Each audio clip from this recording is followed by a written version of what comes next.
Lip cram, nantitrip lang pala. Reaksyon ni Badang nang malaman niya igigis siya ni Looney sa Break It Down. Basilio nagre-review na ng mga battle ni Sinyo at Akata naawa sa kalaban ni EJ Power. So tara.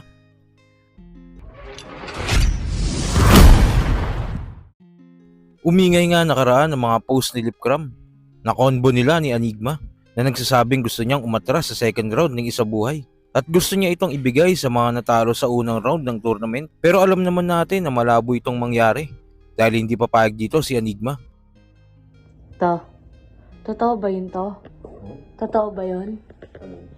Yun, yung post mo na ayaw mo nang lumaban sa Isabuhay. Ano eh, parang hindi rin kailangan kung maghahanda ako sa Isabuhay.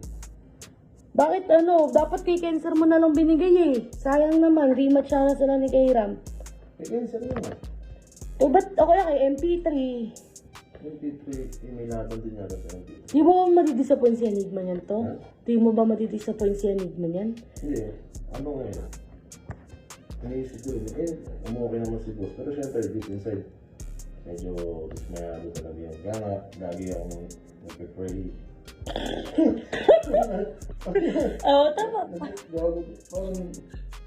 Hindi kasi... Nagpe-pray ako, sorry ako sa isang gatabi mo ako sa pagtuloy. Hindi, kung sakali nga, ano yun, 2026 mag-antay ka na lang ng sa next round. Kung ako babalo ng second round. Tapos syempre kung sakaling malalakas yung nasa bracket ko, kung manalo ako second round, mga 2027 na yung semis. Ko kung sino yung kaya. Tapos sa 2028, dun na yung championship. Oo, kunyari kung makatungtong ng final si Duma, kaya na siguro palo. Pero kung sakali, tawag dito, ano ba yung pinaka main reason mo kung bakit ayaw mo na lumaban? Ang problema, si Kairam kasi masyadong malapit sa akin. Hindi ako makapagsulat ng maayos. May round 1 na ako halos. Pero binura ko rin. Sayang no? Pero kung sakaling ganda sana ang laban, ang dami pa naman nag-aantay mag-champion ka ngayong taon. Hindi ko naman ano. Gagi. Nakikita mo ba sa mga battle ko na Battle sa inyo si Papa Dennis, malamang. crowd favorite. Hindi naman ako crowd favorite. Kaya inaano ko lang din, iniisip ko. Di ba lasing ka lang? Di ka ba lasing lang nun? Ay nga ako, seryoso ako.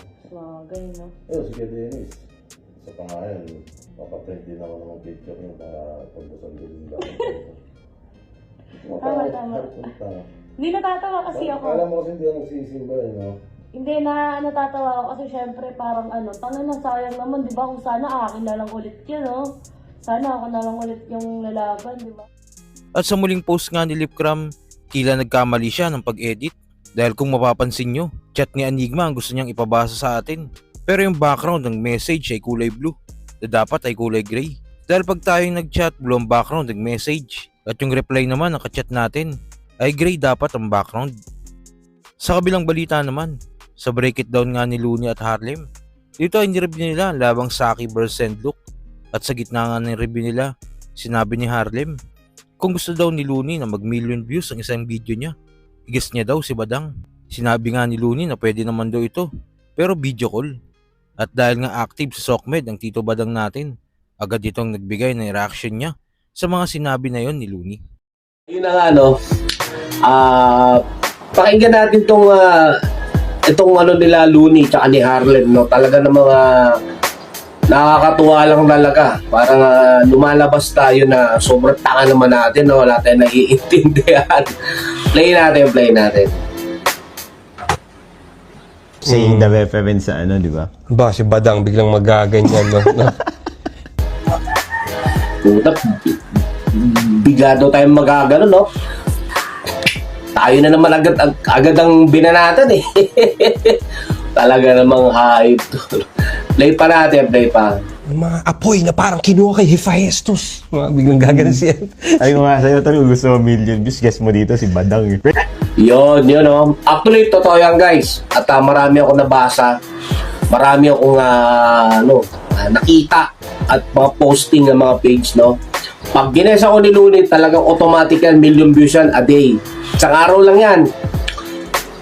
Paglabas niyan, Iba ang charisma ni Tito Badang, maniwala kayo. Talagang sabog ang internet yan. Kasi, siyempre, ano tayo ni Looney, no? Igigis tayo.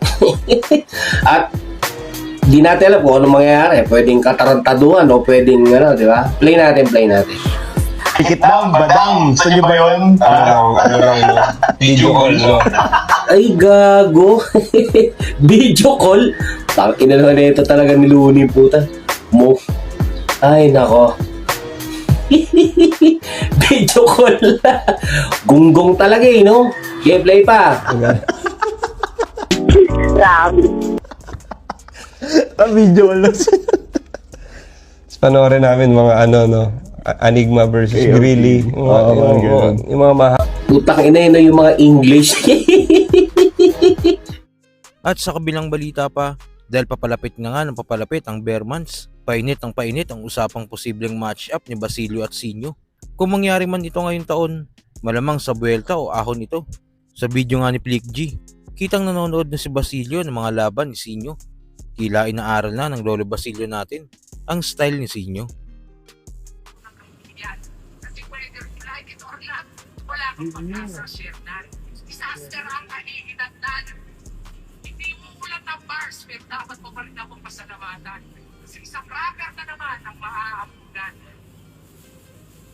Mahigit 100,000,000 na ating ipagitan. Pero ni minsan, sa pagtaas ng DM, wala akong sinumbatan. Rick, alam mo yan. Ngayon pa lang. Kasi eto naman yung kalaban. Magbibigyan. Ito tayo magsampalan ng katotohanan. Wala Parehas kong kaibigan to eh. Sinusuporta ko. At sa uling balita, nilabas na nga ng Hiraya Battlegrounds ang laban ni EJ Power kontra Kalmado. Sa laban nga nila, kitang-kita ang gap ng sulat at performance nilang dalawa. Nireview nga ni Akata na sabing laban at sinabi niyang sana inisiyan na lang daw ni EJ Power ang paghahanda sa laban nila ni Kalmado. Para bang naawa si Akata para sa kalaban ni EJ Power dahil kitang tumodo pa rin ito na para bang nasa flip-top siya nakatapak. Sabay sa bunot! Tanong, anong karime ng EJ Power? Ano?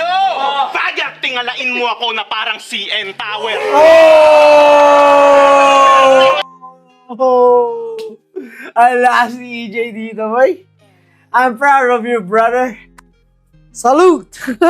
Binati pag yung OFW, gago to.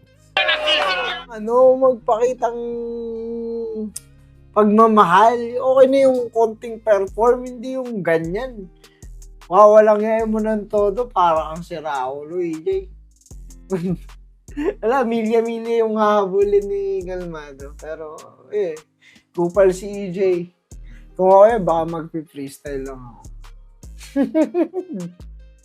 Sa bandang ito nga, saludo kay EJ Power dahil hindi siya nagpetik sa battle na ito at sinulit ang ticket ng mga kababayan natin na nanonood ng live.